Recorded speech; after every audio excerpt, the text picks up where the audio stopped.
Good morning. I'm Dr. Betty Ramber, the Interim Dean of the College of Nursing, and I will serve as the host for this very auspicious event. Students, we are so proud of you. You have persevered with grace and grit and humor and sometimes a few tears, I bet. And we'd like you to rise so we can all salute you.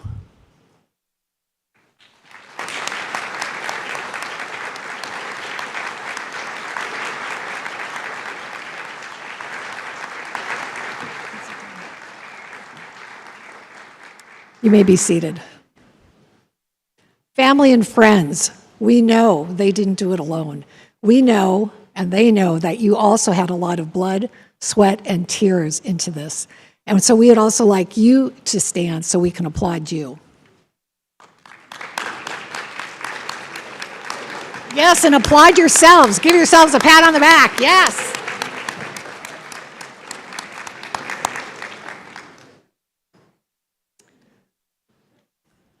The white coat ceremony is a very important marker of a transition between the earlier academic, mostly or only life, to being in clinical practice.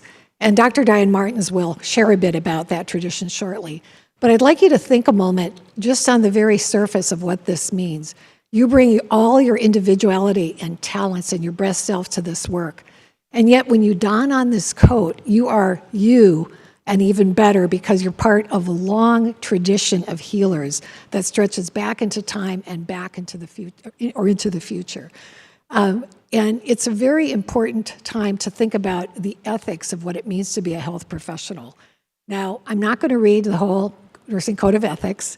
There's a Code of Ethics and a long interpretive guideline, but I really encourage you to read it carefully and think about what you do to make sure that you're behaving in a professional manner. This may sound really easy, but it can be very complicated in today's society. And we're seeing burnout all over among different health professionals, and ethics can really be your guide. We'll talk more about that in just a bit. So without further ado, I'd like to introduce the incomparable Dr. Diane Martins to tell you a little bit about the white coat ceremony. Dr. Martins.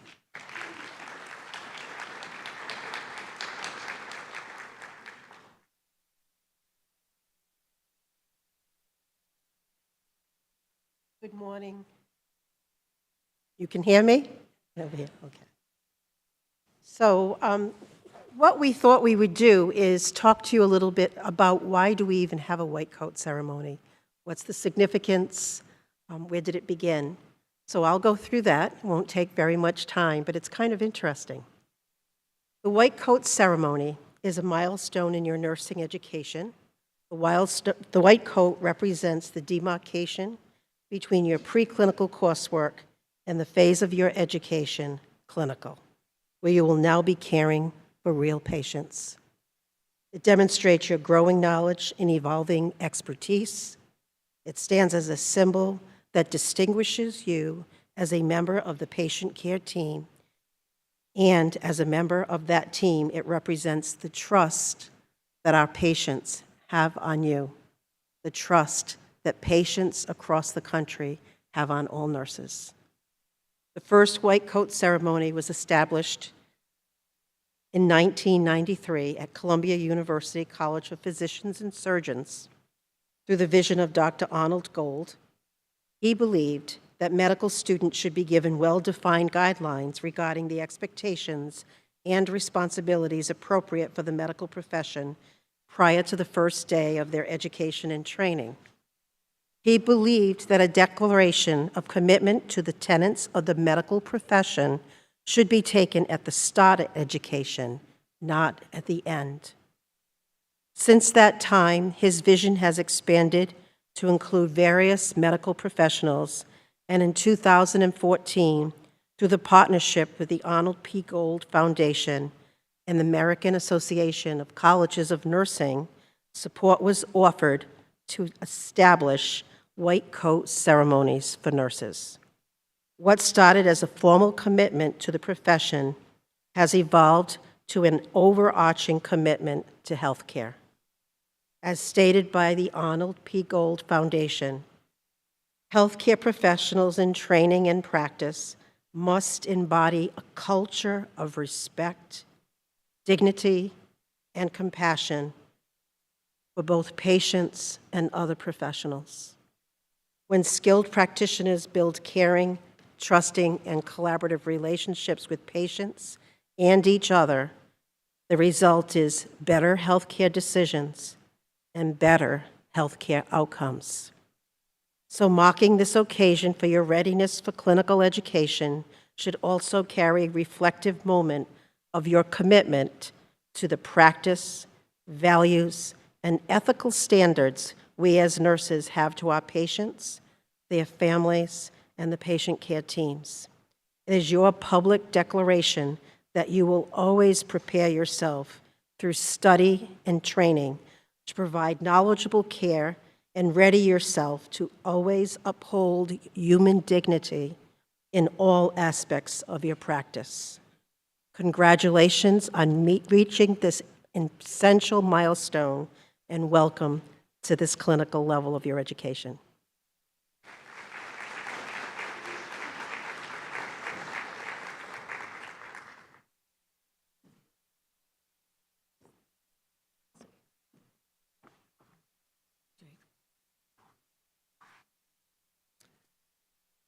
I'd next like to, excuse me just a minute. So, sorry about that. I'm an interim dean, and I've been on the job, I think, 6 days now. But rest assured, you're in good hands. I've had previous academic experience. But I've just had cataract surgery and can't quite see. So be a little patient. Right? You'll be taking care of people like me, so be a little patient. So I'm thrilled to introduce our keynote speaker today. Typically, when I think about leaders like you and like all of us, my motto is that a leader must give up the right to think about themselves, because your service is service to others.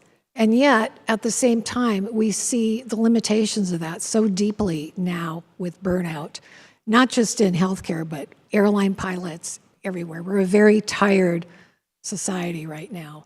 So how do we find that razor's edge between doing too little and too much? How do we find that sweet spot to bring our best self to everything we do? Well, I'm thrilled to share a little bit about Dr. Cunningham, who is going to tell you a little bit about that. He really is the expert, so I'll be quiet soon. But I wanted you to know that he's an actor, a clown, an emergency nurse, an associate professor, and a leader in a large health system. He's worked in 24 countries outside the US. He's run 65 marathons. I get tired even counting that high.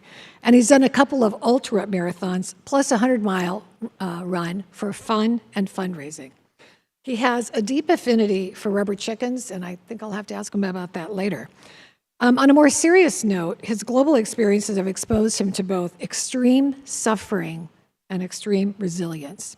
His presentations and workshop pull from an array of experiences that hone in on the core human tenets of resilience, well-being, and creativity.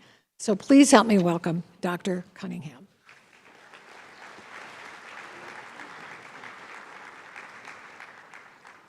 Thank you, Dean Romberg. And quick question before we start. Is anyone afraid of clowns?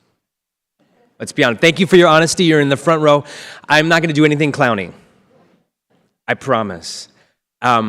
It's an honor to be able to share some thoughts and ideas with you all, to congratulate and celebrate you all in these next steps.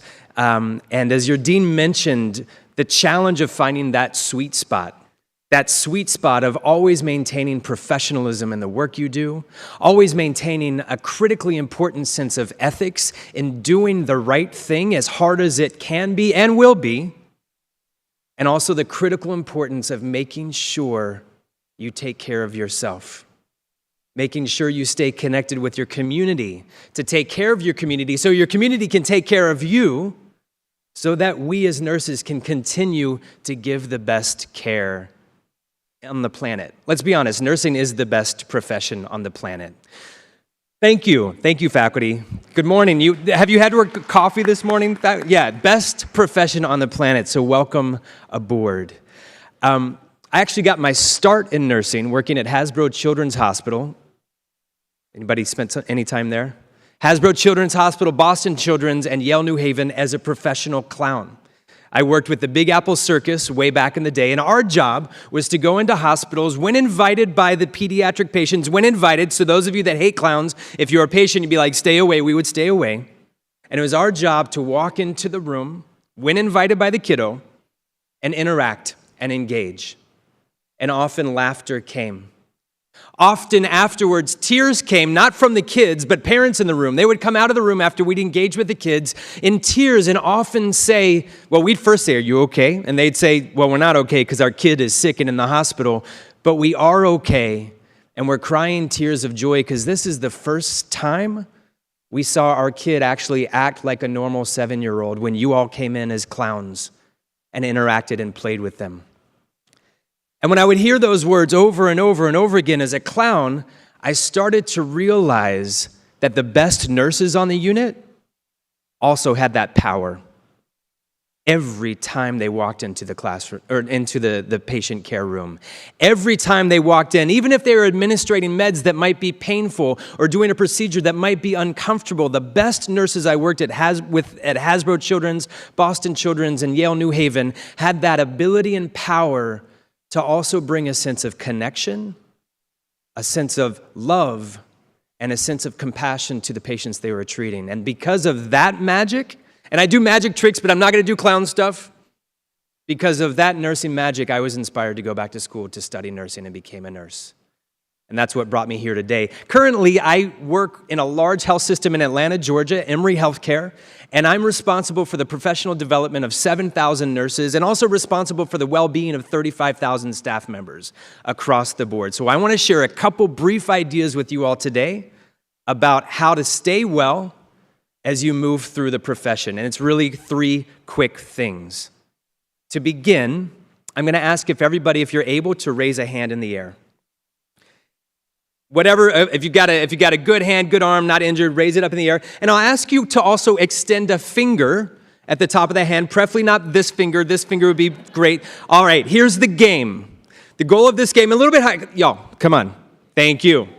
The goal of this game is to make your fingertip go in a clockwise direction. The goal of the game is to keep your fingertip going in a clockwise direction. Anybody having trouble? Here. This is clockwise. It's not always easy. This is clockwise. There we go. The goal is to keep your fingertip going in a clockwise direction. That's one goal. Don't mess up this game. Students, I know you're going to do this correctly. Fingers above the head. No limp wrists, people. Come on. Fixed hand. Here we go. Fingertip going in a clockwise direction. Very slowly now, I want you to bring your hand in front of your face so it's going fingertip in a clockwise direction. There we go. Keep it moving. Keep it moving. This is our exercise for today. Very slowly, I want you to bring that fingertip now down in front of your torso, in front of your belly, and look down at your fingertip and tell me which direction your fingertip is moving in. Highly esteemed faculty with so many letters behind your name. What happened? It went counterclockwise. Did you all see that? One rule of the game, not to change the directions, but your fingertip went from clockwise to counterclockwise, what happened? This is a question for you all. What happened? It was clown magic, I know. Yeah, but what really happened? Parents, you got this. It was pointing down, not up, which changed your what? Thank you, your perspective. Imagine, friends, if this is suffering. And I would argue, and all the literature and science and religious, everything says we're never going to get rid of suffering, okay? But imagine if this is suffering. We can look at it this way. We as nurses also have the opportunity to look at it this way. And we have the ability, even if this horrible thing is in front of us, to shift the perspective of how we approach it. And I would argue as nurses, you will have that ability every single day. Not only to shift the perspective for yourself, but to help assist in shifting the perspective for the patients and families that you're treating. So long as you're breathing, you can do that. So how do we do that? 3 things to find that sweet spot to stay well, to continue to shift the perspectives. You got to do 1, 2, 3 things. Number 1, you got to slow down. Number 2, you got to get close. And number 3, you'll be lucky to be amazed. It begins by slowing down. We slow down for a minute. Do you notice when I ask everyone to put their finger in the air, and especially this one, what happened? Sorry? People laughed. Yeah, thank you. People laughed. How many times have you laughed today to start your day? Not enough? We can do more. What does laughter do? Laughter shifts the way we breathe. It speeds up our heart rate a little bit, helps with our heart rate variability, which you'll learn about over time, which is a really cool thing to measure, makes us think differently and slows us down. In laughter, there's a shift. As nurses, what can you do when things are getting a little bit stressful, a little bit hairy? What can you do to slow yourself down first so you can slow down the energy in the room so we don't make mistakes when we're caring for patients? We take a deep breath in. We take a deep breath out. Is everybody breathing here today? Good. 2 great tools you have, the in-breath and the out-breath, and something you also can control. And some of it, we're going to talk about this later if anyone wants to join our retreat later today. Controlling the breath controls the energy. Controlling the energy brings healing. Controlling the energy slows things down. Step number 1 in finding that sweet spot in compassionate care is slowing down, which allows you to see things differently. Step number 2 is,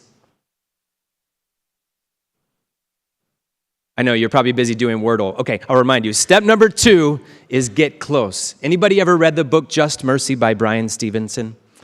Author Brian Stevenson. There's also a Netflix. If you're not a big reader, you can watch this Netflix. It's an extraordinary story of a man from Atlanta, trained at Harvard, who now runs an institute in Alabama that is dedicated to saving the lives of people who have been unjustly sentenced on death row. And Brian Stevenson and his team have literally saved hundreds of lives to date, and they continue to change the world by bringing justice to unjust systems. But Stevenson, when he talks about the work he does, he talks about this idea of proximity. And he says, quote, "The people closest to the problem are also those closest to the solution." The people closest to the problem are also those closest to the solution. 2 quick stories with that. I learned as a pediatric emergency nurse working in New York City, Washington, D.C., and Charlottesville, Virginia, that anytime a parent or a loved one or a guardian brought a child in who was sick, every single time that parent, loved one, or guardian looked at the child and said, "My kid's a tough stick." I never wanted to hear those words because there's no fun in trying to get an IV on a really small, super sick kid. They would say, "My kid's a tough stick. You need to go here to get the IV." And for the first 3 years of my professional nursing practice, I thought to myself, I got a degree from the University of Virginia. I have studied where to place IVs. And the literature says that I should go for an IV here, here, or here if the child is small enough. And I thought that, thank God I didn't say it out loud because parents would have kicked me out of the room. And you know what? Every single time I went to where I thought I would get that vein, guess what happened? I missed. I blew it. And every single time that I went to where the parent, guardian, or loved one said, this is where you're going to get the IV, 100% of the time I got it on my first try. Get close. The people closest to the problem are also those closest to the solution. Story 1. Story 2. Now, I learned this in working in Charlottesville, Virginia. This was the first hospital I worked in as a nurse. There was a nurse there named Florence, likely related to Florence Nightingale because she was the best of the best, the best. She was an associate's degree nurse, and she was a nurse at a time when a lot of hospitals were moving to magnet saying, get your BS in, get higher levels of education. A lot of hospitals started actually firing nurses that wouldn't continue in their education. Fortunately, Florence was so good and everybody knew it, she was sort of grandmothered in and kept at that hospital. Florence taught me how to start IVs. Florence took care of everybody. Florence only worked nights, and any night holiday, Florence also would cook all day long during the day and bring a massive feast. So you actually were incentivized to work Thanksgiving, Christmas, all the big holidays that the hospital celebrated, because you knew Florence was going to make an amazing meal. Florence had the power. She had the power to walk into a patient's room, to read the room, to assess scientifically, physiologically, medically what needed to happen to save this child's life. And this is emergency department, so we had a lot of kiddos who were actively dying at times. She could assess that, but at the same time, she could embrace the child, embrace the family. She had this amazing way. She was a kind of a short woman. She was about this tall. And she just had these big loving arms, and she had this skill of literally holding a squirming, squeezing child, cooing with the child, playing with the child, laughing with the child, which helps you slow down. And before you know it, the IV's in the back of the kid's hand. And Florence just walked out of the room. Get close. A lot of people didn't listen to Florence because she didn't have the right letters behind her name. A lot of people walked right by her when they came into the room, and they looked down on her. Get close. The team's around you. Wisdom is all around you. When you connect with that wisdom, no matter who that person is or what letters are behind their name or what their role is in the hospital or clinical setting, when you find that wisdom, that's going to help bring a sense of well-being because within that you have trust. I thought about Florence. Anybody know what was going on in this planet late 2014, early 2015? Thinking health, thinking global. Anybody remember? Thank you. Ebola, the largest Ebola outbreak known to the planet at the time, occurred in 3 countries in West Africa, Sierra Leone, Liberia, and Guinea. I had the opportunity to work with an organization called Partners in Health, serving as a frontline nurse, treating children with Ebola. And it was the hardest work of my life. The hardest work of my life. We had many kids who were sick as stink. The survival rate of the children we treated was only 20%. We literally would walk into our working units and sometimes trip over bodies of people who had died in the night from Ebola. And every single day, Florence came to mind for me. Because every single day it was my job to help start IVs on some of the sickest kids on the planet. Every day it was my job to help provide dignified care to those we knew we weren't going to save, and at the same time do everything aggressively as possible to desperately try to save the lives of the people that we could. And every single day I thought about the lessons I learned from Florence that began with seeing the room, reading the room, connecting with everybody in the room, getting close, and then living a profession of compassion. And if it weren't for Florence, I wouldn't be here today. Rule number 1, slow down. Rule number 2, get close. Rule number 3, by doing that, to find that sweet spot, I love that term, thank you, that sweet spot in compassionate care. Rule number 3 is be amazed. January 1st, 2015. At the Ebola treatment unit, head-to-toe PPE. It was 130 degrees inside of the PPE, and an ambulance drives up to the back of our treatment center, which happened throughout the day. We sprayed the ambulance down in bleach. We opened the doors, sprayed ourselves down in bleach, opened the doors to find a 3-year-old child named Isatu. She was our New Year's baby. She was our first Ebola patient of 2015, and she was sick as stink. She had all the nasty symptoms of Ebola and family, and I'm not going to share that here because there's some gross stuff that we saw, and I'll share that with you all later if you want. You can handle that, students. She came out sick as stink. We thought she was going to die. It was my job to help start the IV on her. She was looking miserable. She was afraid. She didn't want us to hold her or touch her, but when she saw that needle in my hand, she literally tried to punch me in the face and gave me this RBF. Do y'all know the term RBF? Great. If you don't know, parents, ask your kids. She gave me this amazing RBF and glared at me when she saw that needle, and I knew in that moment that she was going to survive Ebola. She had the fight. She had the fight, and it's your job as nurses to help assess who's got that fight, who doesn't have the fight. The folks that don't have the fight, you're going to have to work a little harder to help them find that fight again. The folks that do have the fight, you got to celebrate that with your patients to continue to encourage them to heal. Isatu had the fight, and after 3 weeks of nearly dying from Ebola, her blood cleared from Ebola, and we were literally getting ready to discharge her to home. Then she started having seizures that lasted about 6 hours straight. And those of you that know seizures know that even a seizure for a few minutes is really bad for the brain. We were afraid we were going to lose Isatu, not to Ebola, but now seizures, which were sort of a negative ramification of the symptoms she had had when she was sick with Ebola. And we thought she just lost her fight. But I channeled Florence. We got close to her parents and family. We brought them in and said, if she's going to survive, you need to be there every second of the day over the next few days. We got close to our nutrition teams, the people that brought food to our patients. We got close to our social workers. We got close to the doctors. We got close to everybody working in this Ebola treatment unit to save her life. And after 6 hours of seizures and 3 days of literally not moving, we were just preparing her body for burial, but she was still breathing. After 3 days of that, she sat up. And our teams walked in, the nutrition teams walked in, and she smiled at them, and she grabbed some food from them. The other nurses she loved, she smiled and played with them. I walked in, she gave me the RBF again and gave me that look of like, don't touch me, with another needle. And we saw that the fight was back. And we were amazed. The best part about being a member of the best profession on the planet is that every day at work, whether you're a clinical nurse, whether you become a nurse leader like me, whether you become a researcher, a faculty member, no matter what you do in the best profession on the planet, you have the opportunity to experience amazement every single day, even when things feel horrible.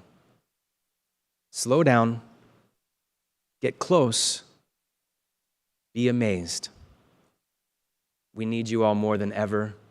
We are so grateful for you all. Friends and families, we are grateful for you all because you're going to be taking care of all of us. And also, I want to affirm that we are here for you as you continue this journey through this beautiful profession. Congratulations and welcome to our team.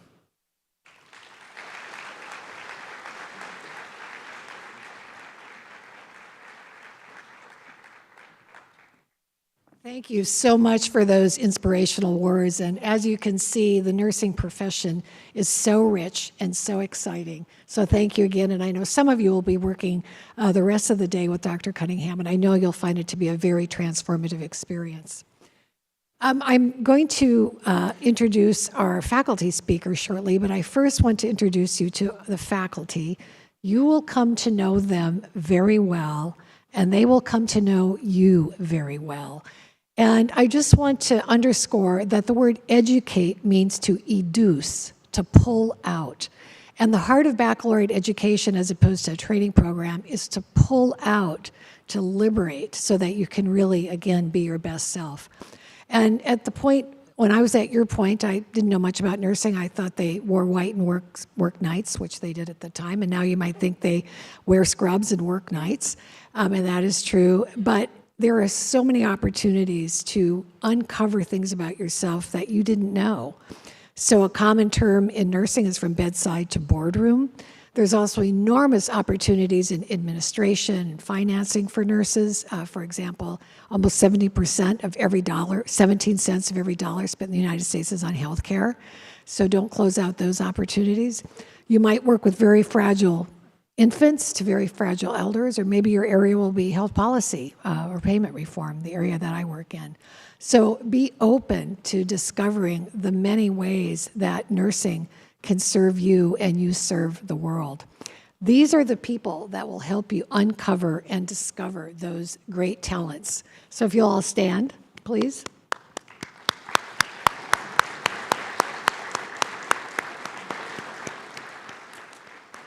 They are a remarkable group of people, and I'd like to ask Dr. Lee to come to the podium. Dr. Lee is an associate professor of nursing. Her research focuses on sleep disturbances and fatigue symptoms.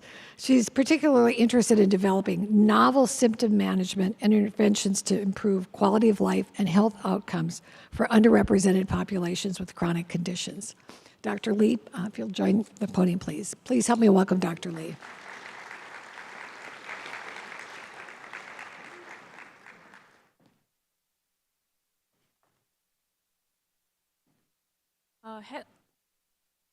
Welcome, class 2025.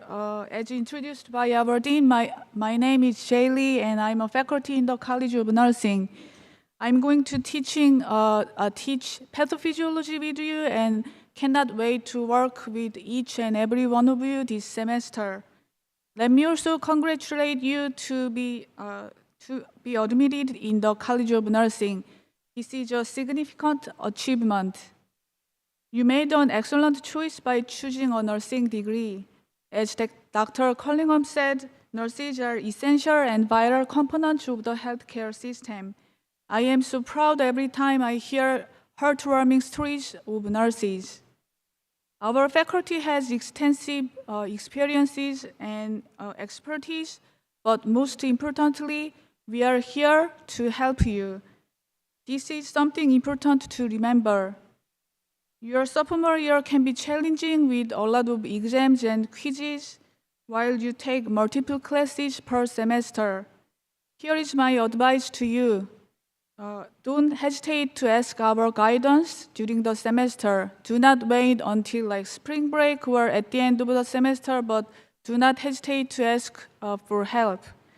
Once again, we are here for you, and we want you to succeed as nursing professionals and future scientists. Take advantage of a welcoming and supportive URI community. As sophomores, you will build the scientific foundations and develop the professional ethos that will enable you in the future to provide the best possible care to your patients.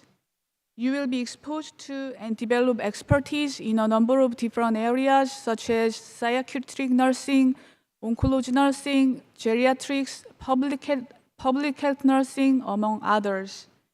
During this and the next few years, you will be building your future, and we are here to help you.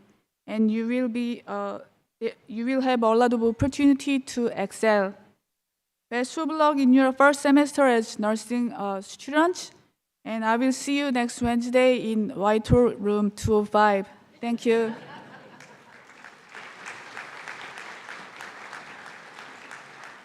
Thank you, Dr. Lee. And Dr. Lee and Dr. Dugas will be some of the people you'll be seeing the most of in the beginning. So with that, it's now time to do the presentation of the coats. Dr. Martins and Dr. Lee.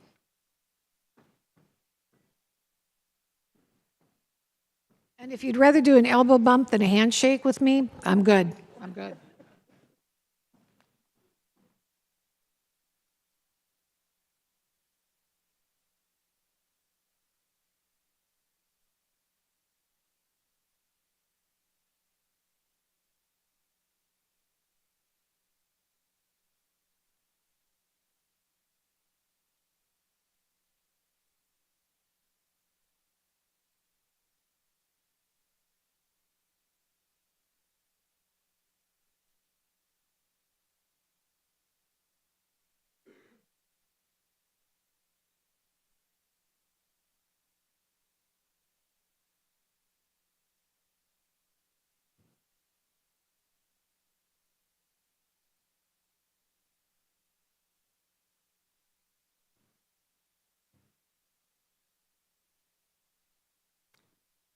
I'll be announcing the names.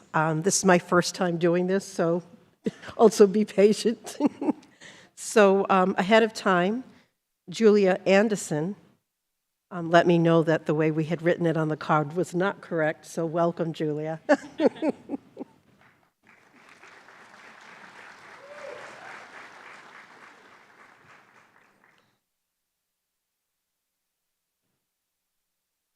Abigail Antonellis.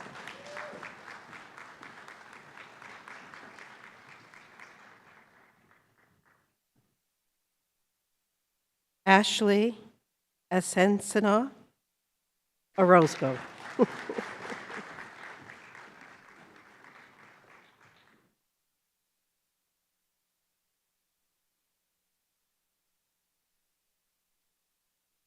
Cameron Asalong.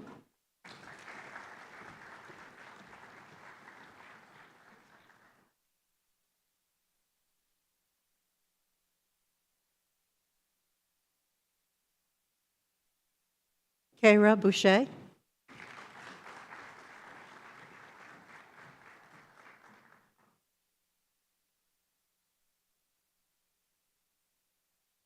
Ava Condon.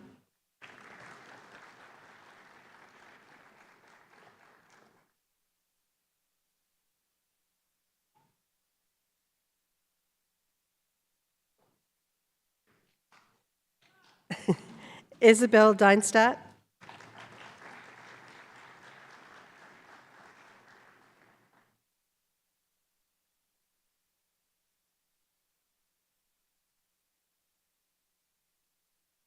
Emily DiMatteo.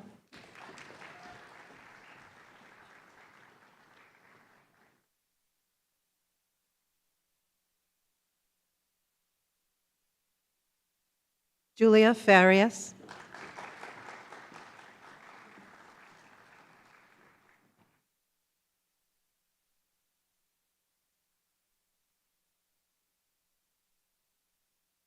Quinn Frost.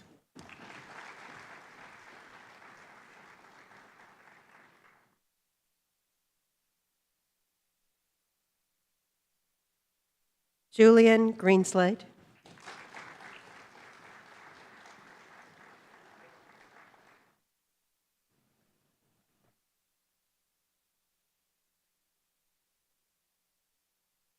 Richie Hazutani.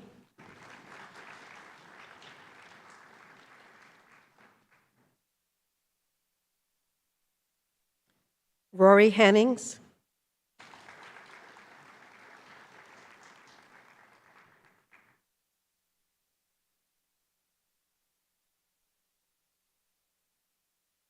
Abigail Herholtz.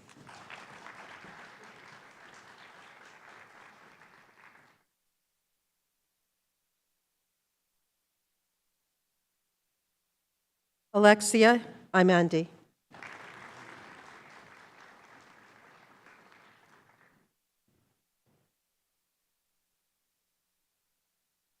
Grace King.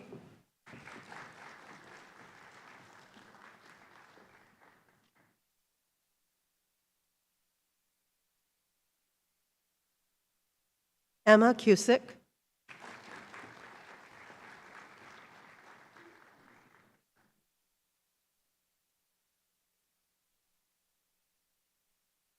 Emily Leahy.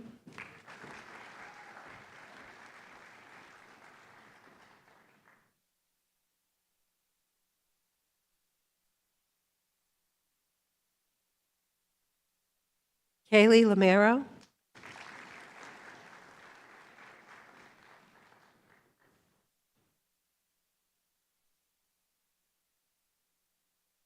Rachel Laporte.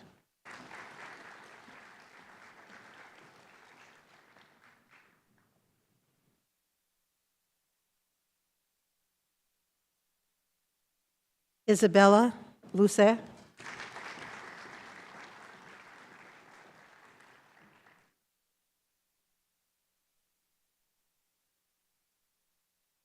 Jessica McLean.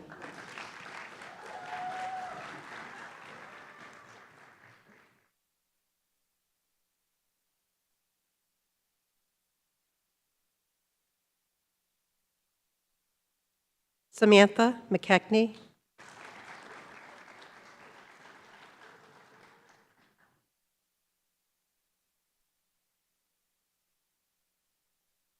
Alexis Mellison.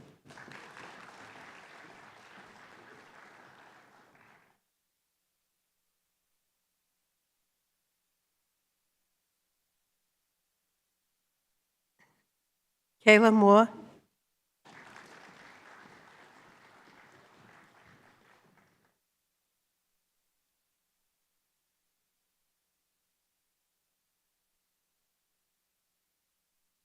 Sophia Morel.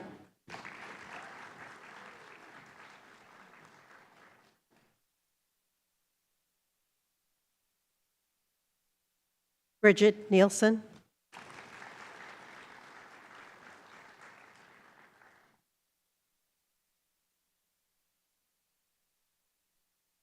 Jessica Noel.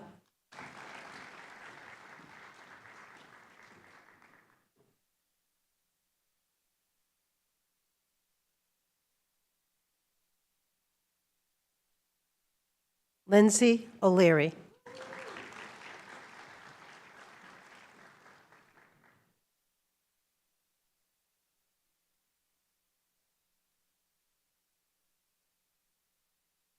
Sydney Olszewski.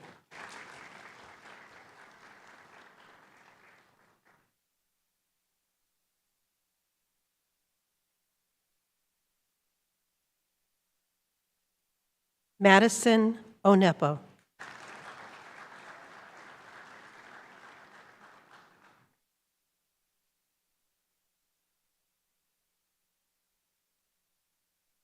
Ariana Perron.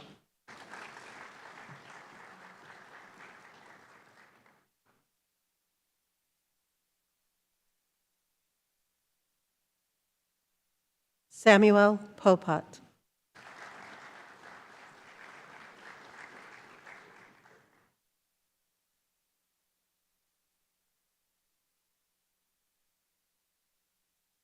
Rhea Rounds.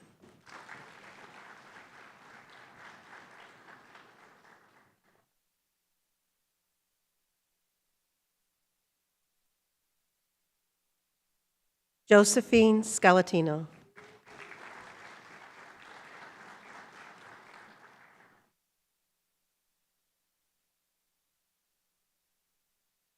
Brooke Zipowitz.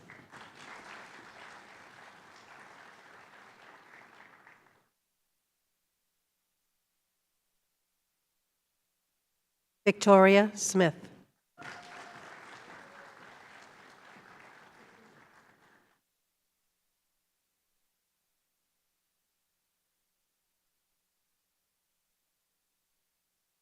Serena Souza.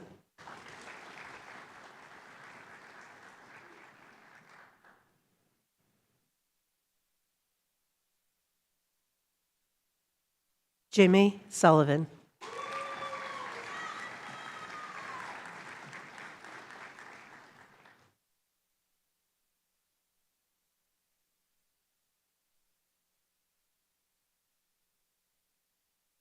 Victoria Tunney.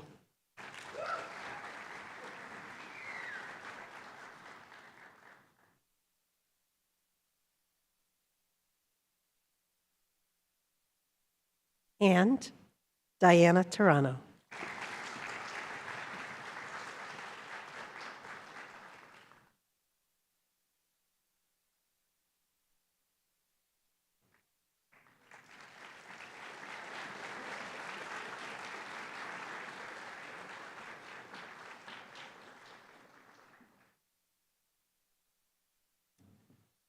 Okay, we are now going to recite the oath.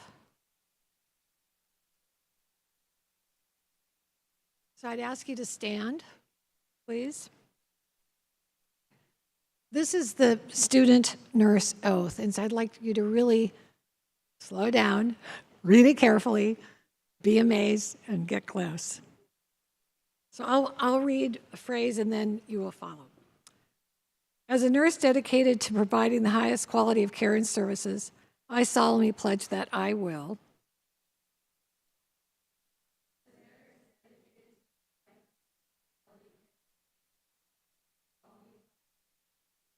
Consider the welfare of humanity and relief of suffering my primary concerns.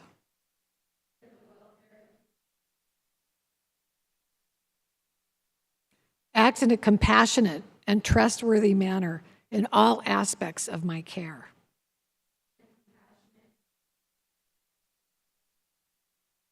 Apply my knowledge, experience, and skills to the best of my ability to ensure optimal outcomes for my patients.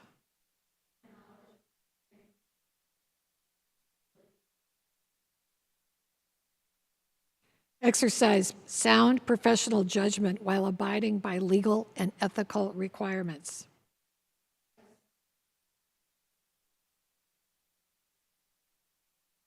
Accept the lifelong obligation to improve my professional knowledge and competence.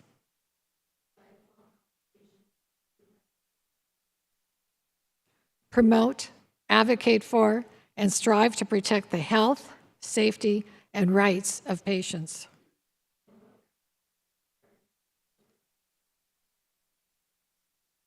With this pledge, I accept the duties and responsibilities that embody the nursing profession.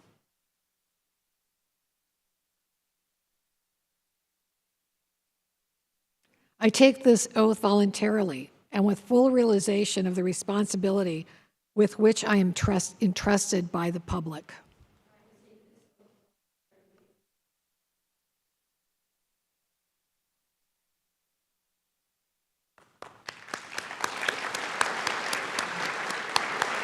You can be seated. I am very confident that we are in very good hands. And remember, we all go up the ladder together. Reach out for help, even as you're reaching to help others. We all go up the ladder together, and I think of it often as the ladder of humility, because the more you learn, the more you know that there is to learn. Always be amazed. And finally, the symbolism of a faculty member helping you get your coat on is because we are here to help. That is our role in society. Sometimes we might be kind of tough, right? We might be kind of tough with you because it'll be really important. And of course, sometimes we'll be kind of, not so tough. And we walk that razor's edge too, because we are confident you can have a miraculous career, but even more importantly, a miraculous life as you do this work of the world. So thank you so much. With that, we are adjourned.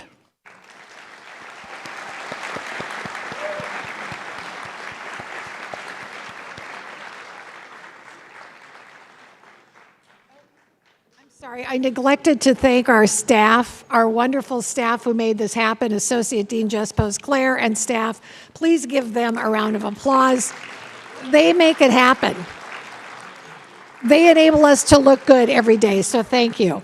Now we're adjourned.